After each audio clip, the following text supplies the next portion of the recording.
千秋万世尽付笑谈中。气质王小姐浅秋，跟你一起轻松聊新闻。平安，欢迎收听中广新闻网千秋万世，我是浅秋。这个礼拜一，大家心情好吗？我们先邀请今天的来宾是立委郑丽文。大家好，就是松了一口气吧。然后可能大部分人觉得出了一口恶气吧。那我想民进党很多人应该已经之前就预料了这种结果了，但是呢，这样子的一个，我觉得这样子的一个结果对民进党是好事啊，但那就看他们怎么样去吞下这个苦果了。对，我觉得是好事的原因就是说，他不会在疯狂的路上面再一路的这样子走下去。那这个东西起码会起一定的效应啦，对。大家都说心情好，还有爽得不得了等等，可是要提醒大家，我觉得人总是很渺小的，真的还是要看天，有很多天时地利人和。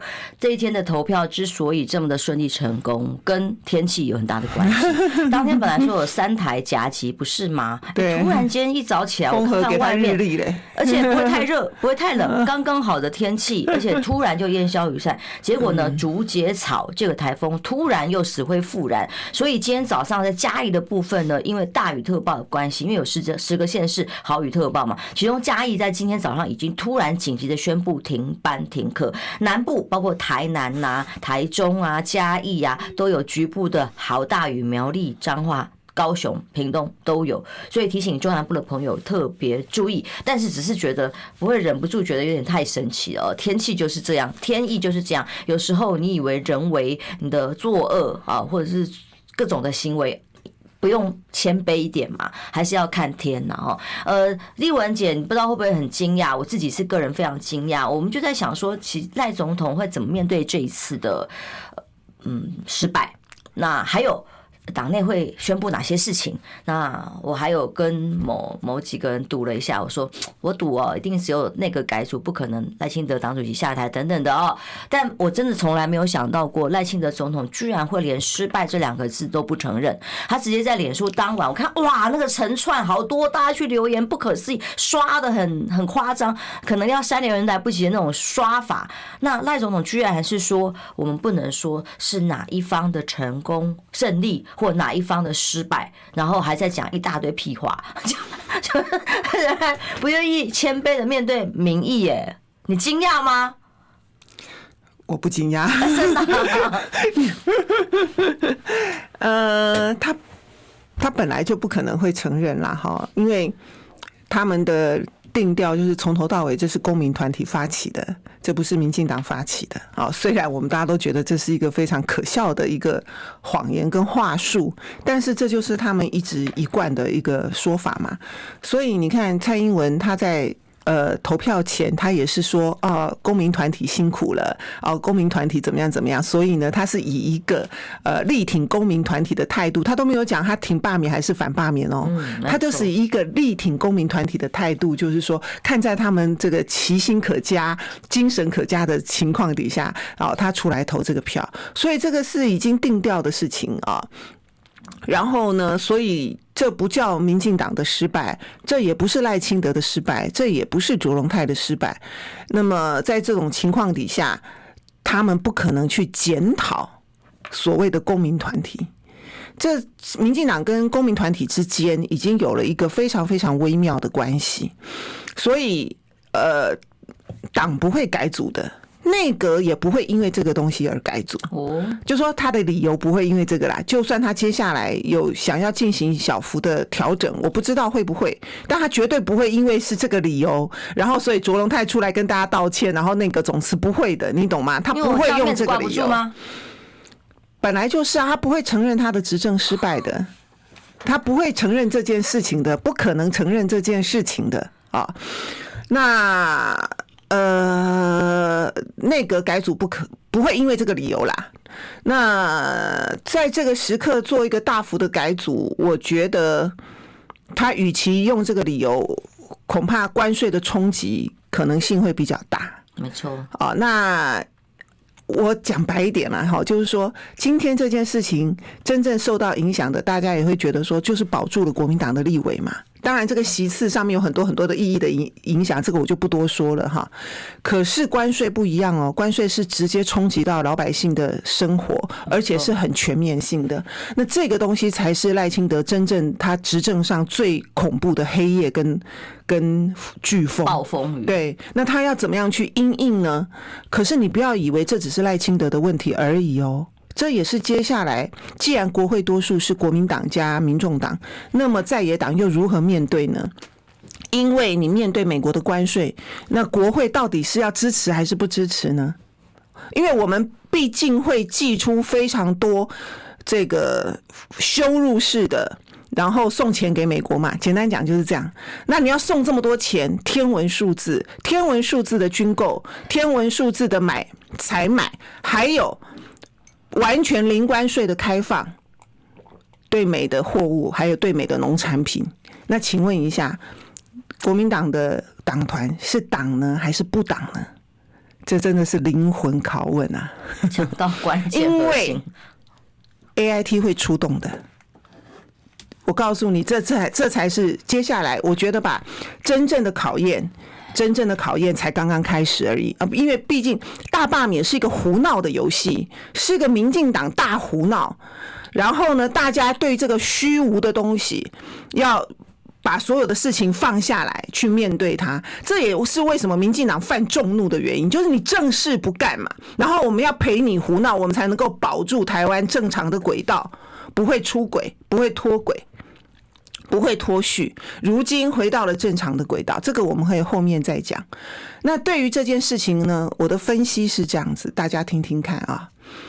民进党呢，在蔡英文执政之后，尤其是第二届，应该是这么讲吧。我们更早讲，14年的时候发生了太阳花，那太阳花呢，才是真正的把马英九政权击溃，那是溃不成军呐。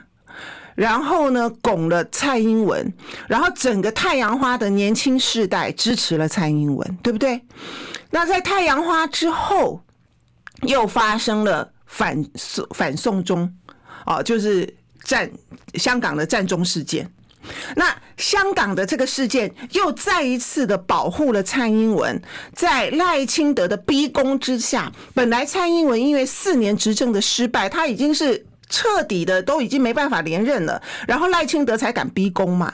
结果没有想到，又因为香港，然后所激起的台湾内部年轻人的这股浪潮，本来是韩流的，因为韩流差一点冲垮了民进党。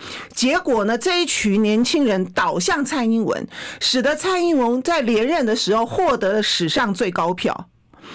然后蔡英文这8年就这样过了，因此民进党乃至于全台湾不止民进党迷信年轻选票这件事情，已经到了一种迷信的地步了，有没有？其他都不重要，因为太阳花，因为反送中战中事件这件事情，使得全部的人都知道说，蔡英文之所以有这8年，完全这是300万年轻选票所拱出来的，所以他们被奉为圭臬啊。然后所有国民党的讨论都是我们怎么样吸引年轻选票，不是吗？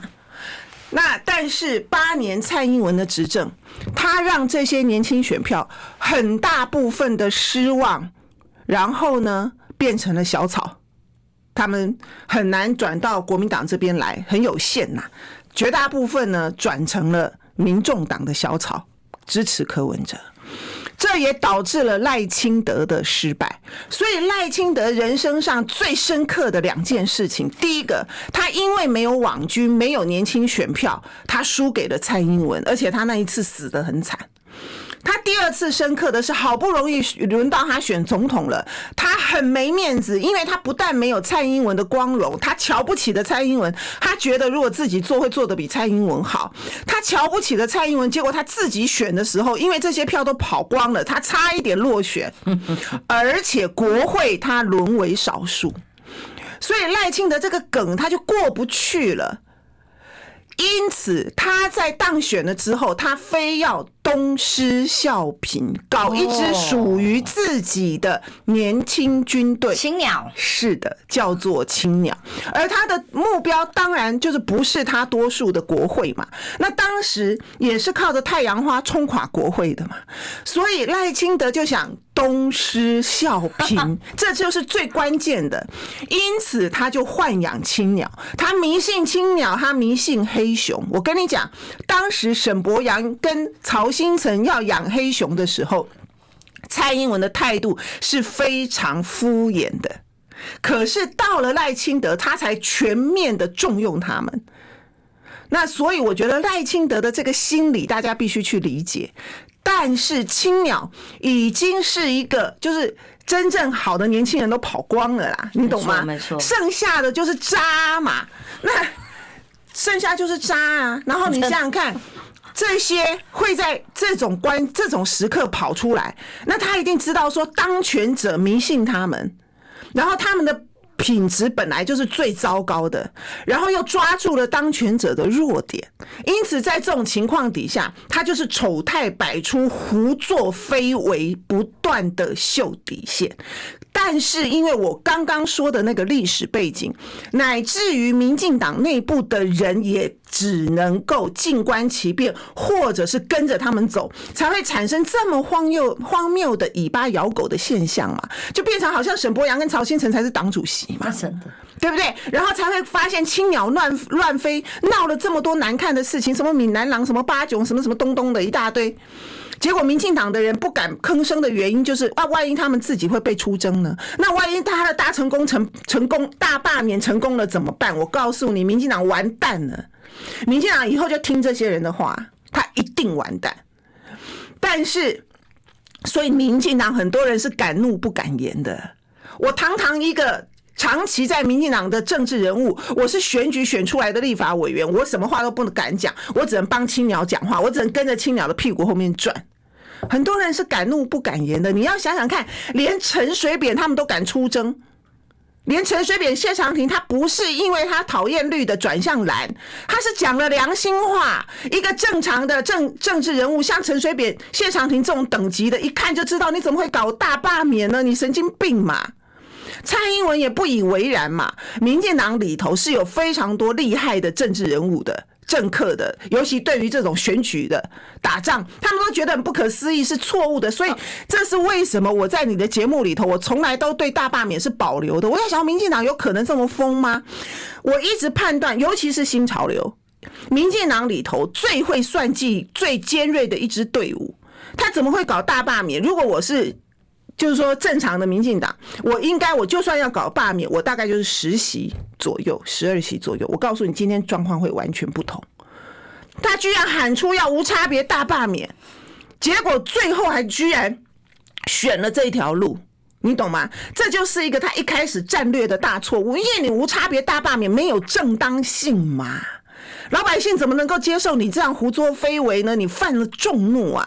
你没有正当性嘛。可是如果你挑几个仇恨值高的，你说是因为这些立委不适任，精准打击，是的，效果是完全不一样的。你民进党擅长的就是这种手术刀式的，尤其是新潮流所擅长的是这种手术刀式的，结果他们冲昏了头。我觉得赖清德在那一场跟蔡英文的战役里头，新潮流就分成两派嘛，有些人就支持蔡英文，不赞成赖清德这样搞嘛。那他们不赞成赖清德这样搞是有理由的，赖清德应该听他们的，但是赖清德把它当作私人恩怨，而不是一个冰冷理性的政治算计，你懂吗？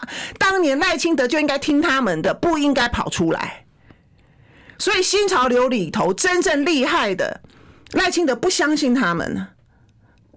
反正我跟你讲，回过头来我告诉你，所以这一次的政治效应就是这件事情破功了，青鸟破功了，他要扛出所有的责任。然后像曹兴诚这么骄傲的人，他就觉得那老子不跟你玩了。他已经说放生823，对啊，民党自己玩，他就说反正老子不跟你玩。他想玩的时候他就会出来了，他不想玩的时候他就不想玩了。你能拿他怎么样？反正不能拿他怎么样啊，不是吗？所以你今天只能说他对青鸟路线的重挫。那接下来青鸟怎么办？但是民进党不可能没有网军，这是有待观察的。青鸟会不会收敛？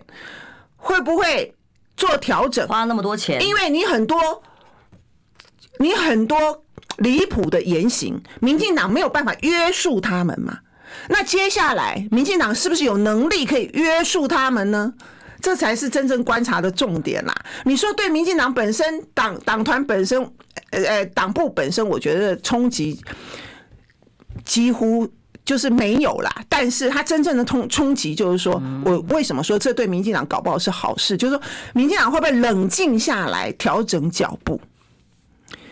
你看蔡英文从头到尾多么的冷静，他有跟着他们瞎搞、胡搞、瞎搞吗？没有你看陈其迈多么的冷静，他有跟着他胡搞瞎搞吗？没有。我选前我不就跟大家讲了吗？而且英系的人在很多的评论里头忍不住了，还好好的分析了一番，大罢免不应该这样子搞。所以那现在岂不是某个程度证实了英系人讲的话是对的吗？那这些人不会在这个时候逼宫的啦。他如果在这个时候逼宫赖清德，我就瞧不起，这就不是我认识的民进党了啦。人家政治斗争哪里有这么粗劣的？他这个时候不会的，这个时候反而会巩固领导中心啊。那但是在这个过程里头，他可以要到比较多的东西。然后他可以得到比较多，对赖清德是不是可以得到比较多内部牵制的力量？我觉得这牵涉到赖清德本身会不会愿意让，他有没有真的愿意拉下这个脸来去调整战略？因为我看到，如果以今天《镜周刊》的几个报道里面强调接下来台湾要注意几件事情，除了8月1号的关税，8月上旬赖清德说要出访中南美洲先前放说这个不过是联合报的独家，说想要出访过境美国本土，这件事情其实没有被证实的，不知道会怎么样的。而这一次呢，8月到底还有没有传出来像内阁辅党的人事调整秘书长潘孟安要不要下来啊？这个报道里面很多讨论，但他说内部的确有一些高层大佬对于这次的战略调整的战略操作的进退失据非常不满，有待调整，然后甚至党内确实应该有反省的态度出现，可是现在却连失败都不能提，觉得很不可思议，像败选是一个不能说的秘密一样。那显然不是负责任的态度，可是当中也有要检讨说，为什么到选前最后关键时刻，还有人在赖清德面前想，我们至少可以罢掉11席，这是怎么样的误判情势？因为很早我们就听到赖清德最早讲青鸟其实是赖清德本人，他就一直讲立法院再怎么样的话，我们的青鸟就会飞出来哦。结果飞的结果如何呢？我们待会休息一下，回来继续分析。千秋万世尽付笑谈中，气质王小姐浅秋，跟你一起轻松聊新闻。回来中央宣网千秋万世，我们今天访问的是前立委郑丽文呢。刚刚在讨论这一题，究竟民进党会接下来怎么面对接下来的态度？我自己个人惊讶，赖清德总统是用没有成功，没有谁胜利，也没有谁失败来面对。那现在传出来，像包括《镜周刊》几个媒体写到说党内有很多人不满可是这个不满会不会影响到赖清德的所谓党内的调整、人事的决定？那甚至823赵少康先生有呼吁说，直接要停了，那看起来也没有这个迹象。不是他怎么停？他都已经开始要走了，还是要把它走完嘛？那823就是走一个过场而已嘛，因为连曹新成都不玩了，所以823大概就不会有什么变动了啦。反正可能投票率会7-0了吗？对，可能投票率会极低吧。门槛都不会过，大概就是这样。或是绿营也很切心，不想出来投票，就对，我就说绿营不会出来投，就是不太会出来投票了啦，就切心嘛，那就是棒最老啦。所以我从我们刚开始讲台风外部寒流又来了，真的，我觉得敬天爱人这个是很老祖宗的智慧有日本什么稻盛和夫把它当企业经营的理念，但台湾呢，到底有没有一点点赖总统可能的谦卑面对民意敬天这个南鲲生的启示那现在说要把青鸟全部发动起来，青鸟黑熊的结论是如此。你看看那个刚刚丽文姐分析下来，来，所以符合我在选前看到他们的造势晚会为什么这么卡，他们是没有论述，然后只会用造谣的方式，直接2阶段逻辑的错误法在跟大家推广他们的这个邪教式的这个主张。投票前嘛，你总是没当到亏啊，你还是要演到最后1分钟嘛。但是你其实啦，我跟你讲，从赖清很勉强，从赖清德第5讲不讲开始，你就知道民进党知道大罢免输掉了啦。所以就已经被切割了。其实这些公民团体对，但是选前我也不能这样讲嘛，因为这样子大家就会影响大家的投票嘛。告诉你啦，赖清德第5讲不讲的时候，你就知道输掉了。后面他都不出来了，为什么？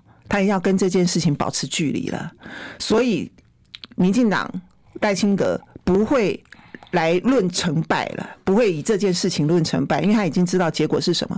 他就跟当时基隆的罢免很像嘛，最后民进党就退场了嘛，对不对？剩下一个林右昌接了，那他就是只能退场了啦。然后他已经知道说大势已去了啦，所以我觉得他们是知道的，他这一点倒不可能不知道。那回过头来讲，就是说第一个，我觉得冲击的是青鸟路线哦，那么这样的一个青鸟路线势必须要调整。否则的话，尾巴咬狗会把民进党咬死的。这一次大家就是犯众怒的原因，这是其中之一嘛。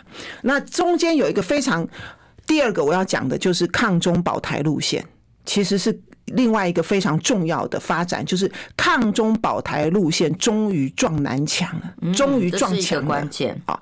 那这个撞墙当然就是它也是太 over 了，太离谱，太夸张，太荒唐了，操作过头了。但所有的世间的事情都是这样的嘛，他就会要回归一点。民进党会不会放弃抗中？当然不会，可是不会这么瞎，不会这么的离谱了，因为你知道这会导致你票房的反噬，选票的反噬，所以要怎么样操作的刚刚好，这就是一个挑战。因此值得观察的是选前当馆长从大陆回来之后，哇，他非常的戏剧化的开始每天言必中国人，有没有？那大家会觉得就是说也不至于没有在怕的，也不至于跳到说中国就是他是祖国吧，对不对？他都已经讲成这样了，可是你看他还是成为就是反罢免的很重要的号召力。第二个就是选前运动会，然后呢，大陆的官员去抢那个贺电，我们就是台湾中华队得奖，然后去抢贺电，有没有？这个画面哇，然后蓝营的人就好紧张，说完蛋了，又猪队友又出来了，这个会不会又激起抗中？结果当时我们几乎是0。那以前像这样都会马上立即有选票效应，为什么这次没有？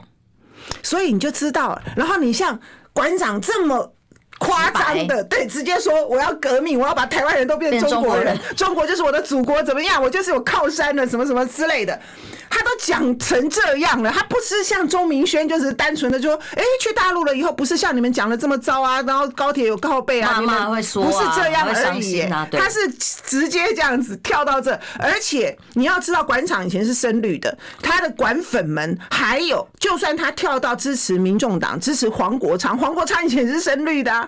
那黄国昌不尴尬吗？或者是我不晓得民众党不尴尬吗？表示说这些不重要了，对不对？更重要的是你这个民进党那么可恶，不要战争，青鸟这么可恶，对。那这中间发生了很多事情，包括他们怎么样对柯文哲，然后包括刚刚讲的对战争的恐惧，反正点点滴滴啦，我们不再赘述。那这是一个非常大的反转，为什么？因为从太阳花，我们刚刚讲蔡英文的年轻人之所以动员的出来，都是靠反中嘛，对不对？太阳花就是个无厘头的反中嘛，结果 ECFA 法我们到今天还在用，这是完全无厘头的反中嘛。可是他就把国民党冲垮啦，然后呢，后面的香港也是一样啊，然后呢，所以现在赖清德，我刚不就讲了吗？他要东施效颦呐，他东施效颦的2大，一个就是年轻人，一个就是抗中保台路线嘛，用过头了。结果他的用跟蔡英文的用，哇，那个是差有够多，功夫差太多了，所以我才会用东施效颦。那人家蔡英文的段数比他高明太多了。那赖清德这样，那我们就回过头来，好，你要等着看的不是说谁不下台啦。那因为你说实在的，就算换卓荣泰又怎么样？换汤不换药嘛，这一点意义都没有。我还听说是总统府的潘孟安跟行政院的卓荣泰互调嘞，那你觉得不是很好笑吗？就是潘孟安来当行政院长，然后卓荣泰去当总统府秘书长，也只有这几个人可以大风吹来吹去用而已。是的，基本心态赖清德不转变，用谁有差吗？根本没有差嘛。所以我对那些东西也不是非常的 care。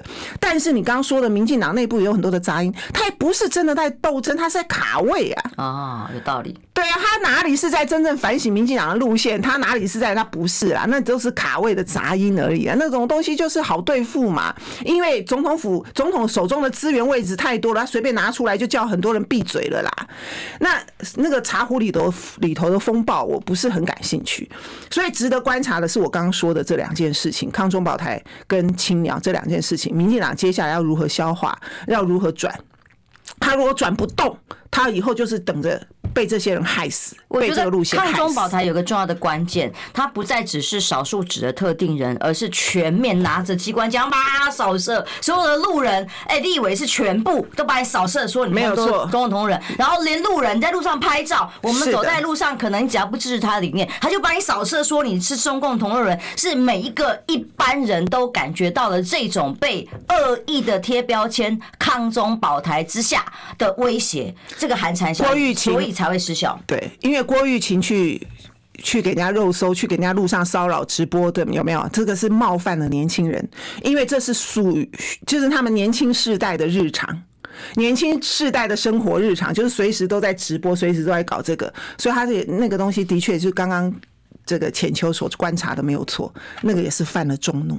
对，让每一个人都理解到哇，原来这些要被罢免、被贴标签立委是这种心情啊！我只是路过，跟你意见不一样，我就会不会被你贴成中共同路人？那种荒谬跟不讲道理哦。还有一种，我听这结束了之后，听到很多民众跟我讲扰民啊，因为你太多的人力物力撒在那边。我还有收到一些看像账单跟明细的，就几千万、几千万啊，我当然他们内部人最清楚了哈。那这么多的不管人力物力撒在街头跟菜市场门口堵在那里，然后你要跟别人吵架啊，大家心里的那种烦呐、扰民啊，总算整个社会可以安静下来，接下来可以好好的面对未来整个社会的秩序。恐怖的经济风暴，没有错，暴风雨来了。现在刚刚又接到了云林的部分，也宣布停班停课。在中南部现在又死灰复燃的奇怪的台风竹节草怎么了？又往中南部走。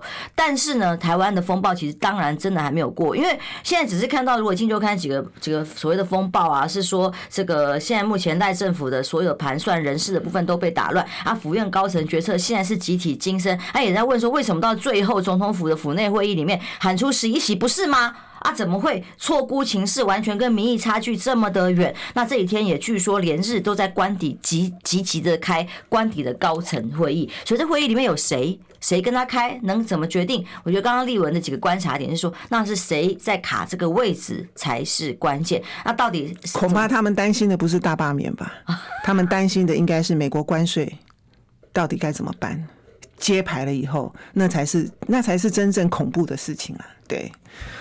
因为大罢免对民进党来讲，他也不过是回到原状而已嘛，在政治上就是百利而无一害，他玩一把梭哈，拿我们纳税钱去玩，对啊，反正他有的是钱的局面而已，对啊，他赢了就赚到，是啊，输了反正是花我们的钱，是的，也是伤公民团体，是的，跟他们没有关系，但会不会最后只有干掉一个柯建铭把他换掉呢？因为毕竟柯建铭从头到尾都是说他发动的，最后也只有他一个人鞠躬跟大家说，他其实没有道歉，他只是说我是觉得民进党要换，也就是最应该换的应该是柯建铭，他真的是不适任的，各方面的状态都已经非常严重的不适任。或许这是一个很好的机会，让民进党把柯建铭换掉，然后民进党的党团可能也想要把他换掉很久了，内部应该有很多很多的声音，但是换得掉换不掉就看赖清德了，对。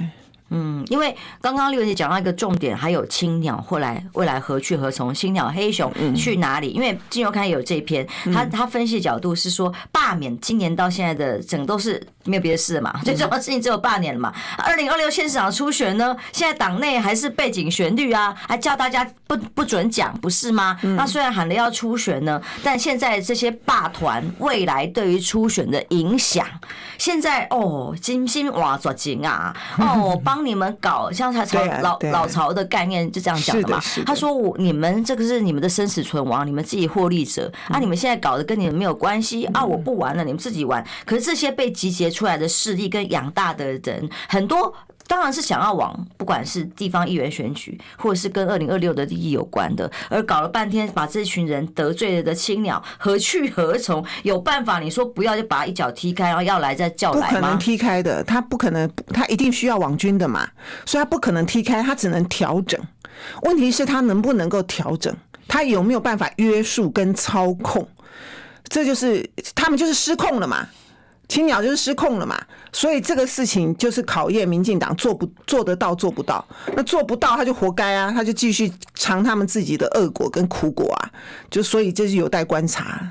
就只有八炯这些人代表了民进党价值，哇，那也真的是厉害了哦。所以当然这次蓝白的合作是一个关键啊，是的，当然这个东西有了一个很重大的一个突破，让在野的力量。就叫做同仇敌忾，就我刚刚说的，大家会放下很多过去的，不管是恩怨也好，或者是说本来在乎的事情，都比不上这一次一定要让赖清德吃瘪，一定要让大罢免失败，因为实在是太过分了。那这件事情使得在野合作无间，全面的大团结，但是毕竟。我觉得这是一个好事。第一个，这是一个非常非常好的好事，但毕竟因为现在才2025年的夏天而已啊，所以接下来，哎呀，我就刚讲了嘛，真正严峻的考验在后面啊。对，严峻的考验，就我刚刚说的，有关于关税这件事情，到底应该要如何来因应，然后国民党党团到底要如何选择这些态度，接下来真正的灵魂拷问是什么？就是你们到底对美国的态度是什么？对于一个在台湾从来没有人敢反美，不要说反美了，从来都是亲美的，不管你是哪一个党，都是亲美的。就只要是在国会里头有席次的党啦，其他的党我们当然不讲啦。只要在台湾国会里头有席次的党，都是亲美的。但今天当美国变成这样的时候，当你看到连日本啊、韩国啊什么，反正这种亲美的路线，欧盟最近也谈出来15%，连亲美的路线都走不下去的时候，那台湾呢怎么办？那你到底要对，这就是一个灵魂拷问，因为这也是面对一个非常重大的一个调整跟转型。我觉得台湾必须转型，国家战略必须调整，你不可能再这样子一昧的亲美下去。我刚刚提到蓝白，还有一个原因就是民进党能做的事情，除了不知道青鸟怎么办啊？有没有要调整任何的人事？还有他唯一的一个招就是要列解这个蓝白啊，想办法。我看各种的这个新闻里头，还有如果我们光讲啊《自由时报》，我们就不用讲他自己所谓的，他也不讲失败，他讲失利，然后罢团不气馁，然后继续这样的标题之外，里头的内页2版整版在讲国民党党魁之争，反猪派如何，所以唯一还有一个能做的就是要让在野党不团结。就是转移焦点嘛，对啊。但因为在开票当天，我也突然看到很多推播消息，包括联合报啊，然后就写推播说，当天很多讯息。对，在开票当天，我就看推播新闻是联合报的独家哦，还有几个报纸独家，就说这个朱立伦即将要宣布所谓党主席交棒，不管胜败如何，他都会交棒。可是后来朱立伦出来召开记者会，并没有这一点哦，这一点哦。所以我们待会广告会回来，所以接下来蓝白之间当然还要继续合作，一定必须，那是一定的。那国民党内呢？光是这个党魁之争，现在拿了整版来做，可是这件议题已经讨论了大半年，也不是现在才发生。休息一下，马上回来。大家千秋万世尽付笑谈中。气质王小姐浅秋，跟你一起轻松聊新闻。欢迎回来，中广新闻网千秋万世。说真的，我都已经这段时间来，我气都有点虚。我承认，我还有很多造市场，大家都很辛苦，笑我声音闭吹。可是我觉得郑丽文她没有气虚，她还是战力十足。在台上是不行气虚，在台下是很虚的。大家都累了，到底为什么我们要搞得这么累？我一直问这个问题，莫名其妙。这只是大家努力守下来，真的只是回到了原点。我们把国会守下来，原本这就是合法选出来的民选的席次啊，把大家搞得这么累，到底在搞什么鬼？而且花我们纳税钱。我就说我这礼拜六还要去南投继续站台。对，虽然大家觉得823不会有什么样，可是该做的事情也不能不做啊。丽文姐是战力十足，大家地球各地都需要你哦，所以南投还要继续战，台中还要继续战，还有包括罗明才的选区哦。那可是其实席次少哈，这个绿媒比较好精准攻击打击啦哦。但接下来都守下来之后，大家回头来看看国民党呢，这个蛮特别的现象，就是居然在投票当天突然出了这个独家，而联合报之所以愿意多看可信度的原因，是因为在选前记得吗？朱立伦也是接受了联合报的专访，然后联合报头版头说朱立伦要交棒了。但是他那件事他只是公布选举的时间点哦，他并后来大家追问说，所谓的愿意交棒，那你自己是不是就不参选？他并没有回应哦，他没有把话说死啊。对啊，所以留下了一点悬念哦。这个悬念你怎么看？感觉好像是联合报一直在逼宫一样。可是他是接受联合报专访的所以联合报理论上是最了解他的心意才对。就好像我相信自由时报官媒最了解民党的心意一样。对，但是他如果没有露出这种口风，以联合报也不可能完全空穴来风帮他做这样的一个标题啦。但是呢，你就知道，就是说朱还是完全没有把话说死嘛。然后726之前这件事情，为了726同仇敌忾，大家也就不讨论了哦，对不对？因为没有力气在726之前去讲这种事情。那当然726结果一出来之后，一定马上你可以预见，不管是什么结果都会讨论这件事。那么好不容易，我觉得民进党在这个暴风圈中存活了下来哦。那希望在牢里的黄吕锦如因此有稍微安慰一点点了。出来了吧？太可怜了，什么道理吧？我让你就把人抓成这样，真的好心疼啊！这么大的年纪啊，高雄的阿贤，拜托，对，年轻人。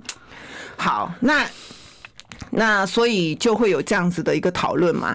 可是结果那天就好多新闻哦，都说朱立伦是不是会公开表态？结果朱立伦没有讲嘛，所以这中间是不是还存在有的变数呢？是不是因为大罢免很顺利的成功了，因此朱主席又觉得说他到底想不想连任啊？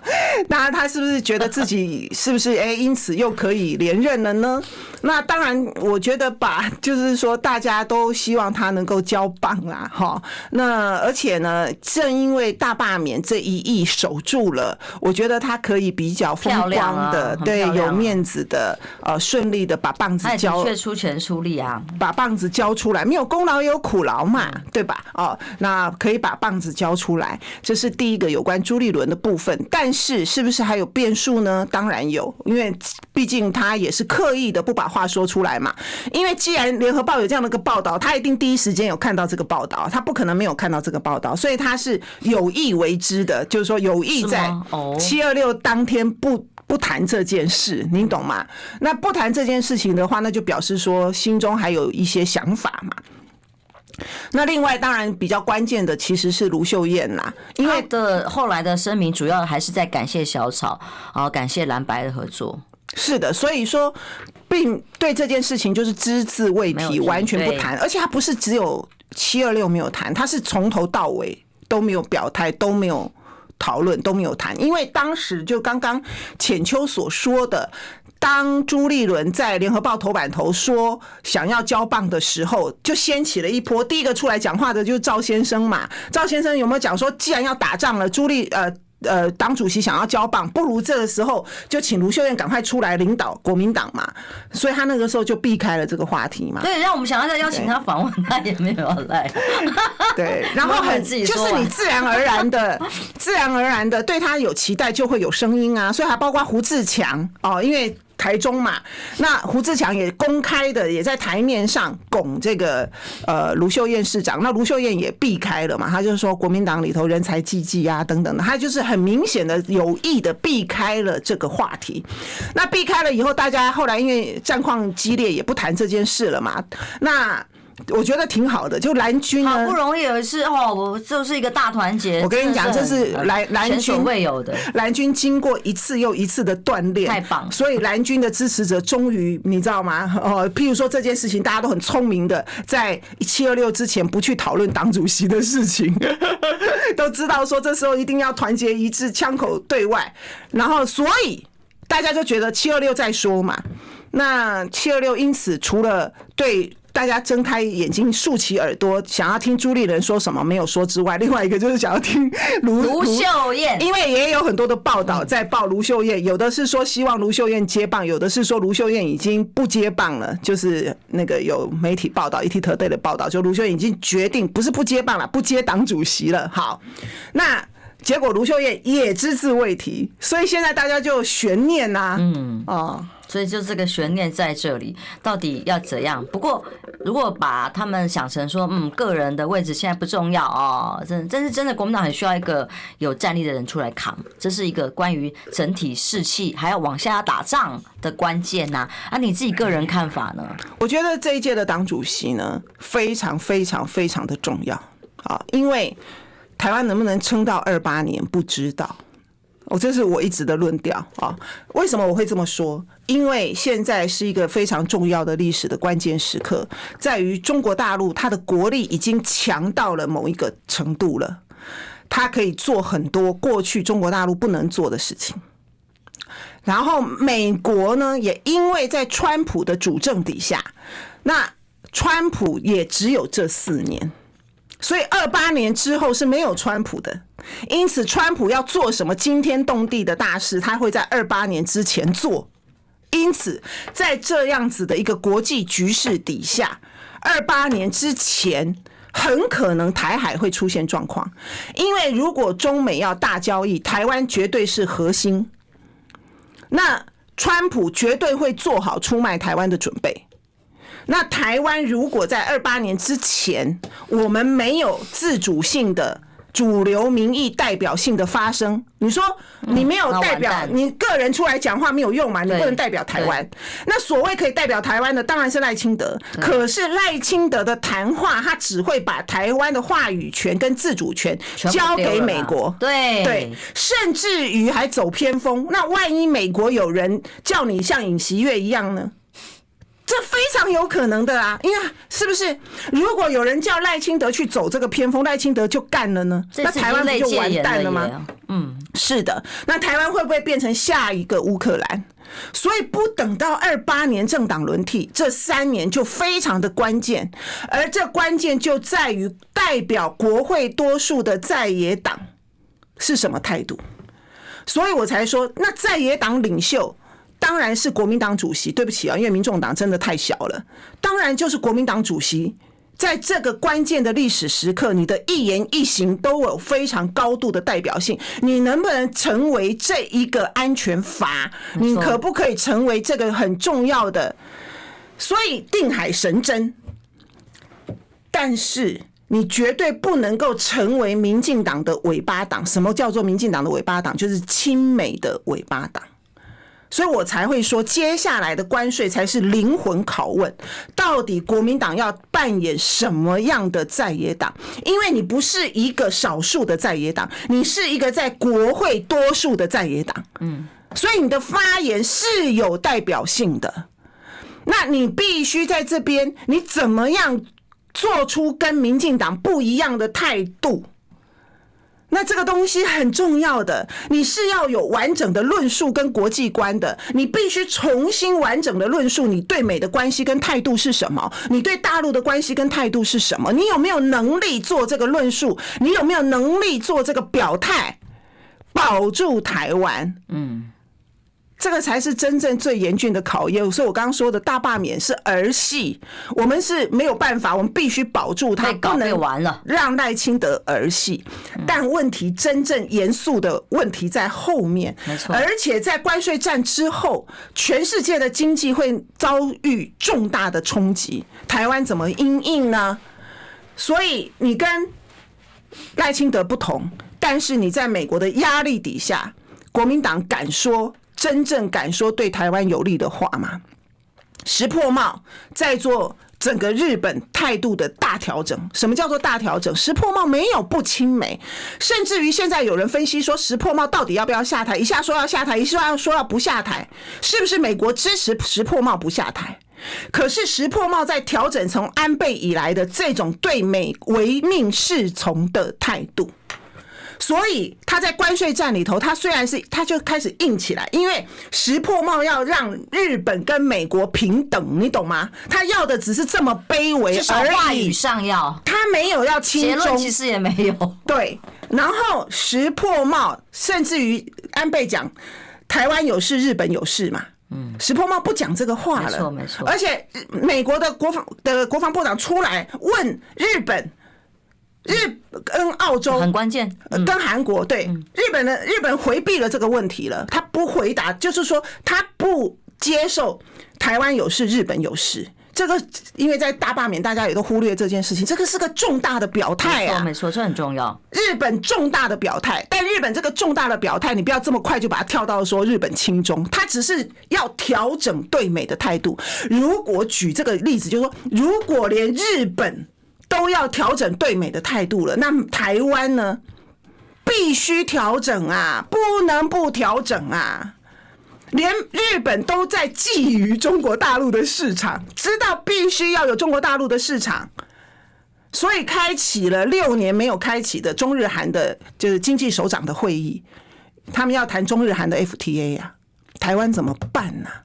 那如果国民党连这个都不敢讲，我们不同于民进党把所有的鸡蛋、所有的菜压在美国身上，我们必须调整跟中国大陆的关系，这才是台湾，这才是国民党的强项啊！所有全世界都知道解方解药是中国，那台湾呢？台湾的解药也是中国大陆。我告诉你，那你不谈 ECFA 吗？你不谈跟中国大陆的关系正常化跟和解吗？所以我才说，对美谈判不会有赢家，全球都是输家。不管你的关税是30还是10，因为他要你日本从25降到15，日本付出了多么惨痛的代价，日本连日本米都守不住，最后石破茂就守不住啦。他守不住日本米啊，他要5500亿美金拿去送给美国啊。然后他要买这么多的波音的东西，他东西可多了嘞，他还有进口的很多的零关税的开放。台湾呢？所以我告诉你是没有赢家的，你就算关税调降，你也要付出非常严重的代价，你就是要割地赔款给美国啦，无一幸免。所以你看梅克尔出来讲话，叫欧洲要硬起来，欧洲就美国用关税对付我们，我们也用关税对付回去。连梅克尔都受不了，出来讲话说欧洲要硬起来了。那台湾呢？所以我才回过头来讲，这才是真正最深刻的问题。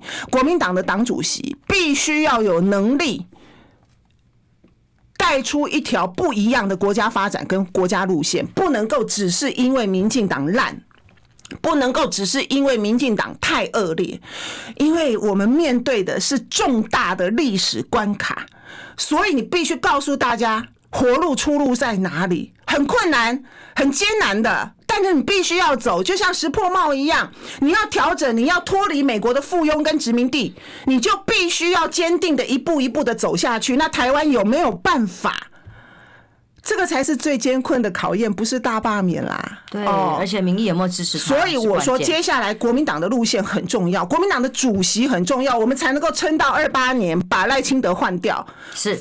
好，最后的斗内赶快念给大家 ，Ruri 嘛应该这样念嘛 ，Ruri Chen 啊，他说抖一下提醒大家，823第二波罢免真的不能大意，说不定接下来还是很危险，一下大意失荆州啊。是，那也有何敬维说最了解赖清德的谢龙介当党主席，刚喊很多人，也有他专门要抖给这个那个来不及了，要给李文杰的朋友，谢谢大家，平安。